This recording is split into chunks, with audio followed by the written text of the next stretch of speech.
Moi, je suis coordonnatrice des services petite enfance et à la famille ici. Je suis psychoéducatrice de formation.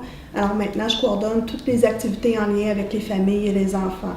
Alors, au niveau des ateliers de stimulation parents-enfants, qui est un programme d'action communautaire pour les enfants, financé par l'Agence de santé du Canada. Alors, on a toute une série d'activités allant de la naissance à l'âge de 5 ans, par groupe d'âge. Alors, je vous épargne tous les noms, mais on a un type d'activité qui répond à chaque âge d'enfant, de 0-6 mois jusqu'à l'âge de 5 ans. On a des ateliers d'éveil à la lecture, à l'écriture, des ateliers pour préparer un peu plus les enfants à l'école, des ateliers pour les parents sur la discipline des tout-petits, 2-5 ans. On en a aussi sur la discipline des parents pour les enfants, en fait, qui s'adressent aux parents pour les 6-12 ans. Donc, ça, c'est l'ensemble des activités parents-enfants qu'on fait ici. On a aussi des projets en lien avec différents partenaires, donc Action Montcalm, Projet Câlin. Alors, pour Action Montcalm, on fait des activités de psychomotricité, soit dans les écoles sur l'heure du dîner, pour les tout-petits maternels, dans les écoles de Saint-Calix, Sainte-Julienne et Saint-Laurentine. Et on va aussi aux municipalités de Saint-Calix et de Saint-Lin. Saint-Lin sur fin de semaine, Saint-Calix le mardi matin. Pour les parents et les enfants, les tout-petits encore là, pour les faire bouger et développer la psychomotricité chez eux. On fait aussi avec Alain des activités de stimulation en langage dans différents endroits. Ici à Saint-Lin, on se déplace à Saint-Calix ainsi qu'à Sainte-Julienne. Pour les tout-petits encore, pour stimuler le langage, pour éviter les petits retards de langage que les enfants pourraient développer. Alors on est là pour outiller les parents à bien stimuler le langage. Okay. Votre mandat est pas mal à travers de Montcalm. Ça veut dire que, supposons qu'il y a un atelier qui se donne à Saint-Esprit, pas Saint-Esprit, à Sainte-Julienne, il y a des gens, des parents, des enfants de Saint-Esprit qui pourraient se présenter à Sainte-Julienne. Oui, c'est pas fermé.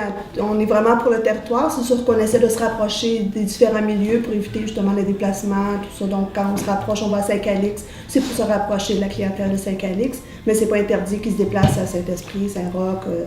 Donc, toute la gamme des activités de stimulation vise le développement optimal des enfants pour une entrée scolaire réussie. C'est toujours ça notre but. Alors, outiller les parents le plus possible au niveau de la santé, développement, au niveau de tout ce qui peut concerner là, les apprentissages des enfants, autant la propreté, le langage, la psychomotricité, vraiment toutes les sphères de développement. On est là pour les rassurer, leur apporter de l'information, les cibler des problématiques, des difficultés pour les référer en fait aux bonnes ressources. Alors ça, c'est ce que nos animatrices font dans les activités de stimulation. Je suis aussi la responsable du projet Tandem. C'est moi qui est l'intervenante sur le service Tandem, qui est un service d'accompagnement personnalisé aux familles. Alors, les familles qui vivent plus de difficultés, qui ont besoin d'avoir plus un petit coaching individualisé, en fait, ils peuvent me rencontrer à leur choix, une fois semaine, une fois par mois, une fois par 6 mois. C'est vraiment au besoin, selon ce qu'ils ont envie. Ça peut être téléphonique, en personne. Donc, moi, je les accompagne dans leurs difficultés. Je fais le lien entre les services aussi et les différents intervenants du milieu, donc Centre jeunesse, CLSC et autres organismes. Alors souvent, les parents ont besoin juste un petit coup de pouce supplémentaire dans leur démarche. Alors moi, je suis là pour ça, les diriger au bon endroit et faire le suivi avec eux, les accompagner peut-être dans les groupes quand c'est plus difficile, avec le lien avec les animatrices de groupe et leurs difficultés aussi. Donc, je fais ça aussi dans mon mandat. Je m'occupe aussi de la halte garderie. Alors, notre halte garderie, on a 3 éducatrices qui sont là tout le temps. J'ai des stagiaires aussi qui font partie, qui donnent un petit coup de main dans nos services. Qui sert à tous les parents membres ici qui ont besoin de services de halte. Par exemple, ils participent à une activité par enfant. Pour l'enfant de 4 ans, bien, toute la fratrie peut aller à la halte garderie pendant ce moment.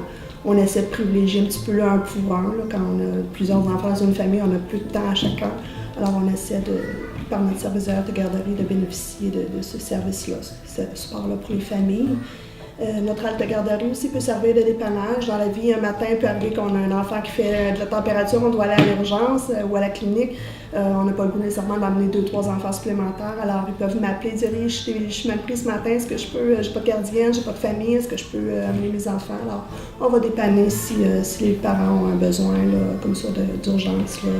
Ça fait partie d'un des services aussi qu'on peut offrir aux familles. Et on a des ententes avec certaines organisations, CLSC entre autres, Centre jeunesse ou différents autres partenaires, clinique médicale ou autres, où quand les parents ont besoin de souffler un petit peu, on peut à l'occasion, avec des ententes particulières, offrir un petit peu de répit à ces parents-là.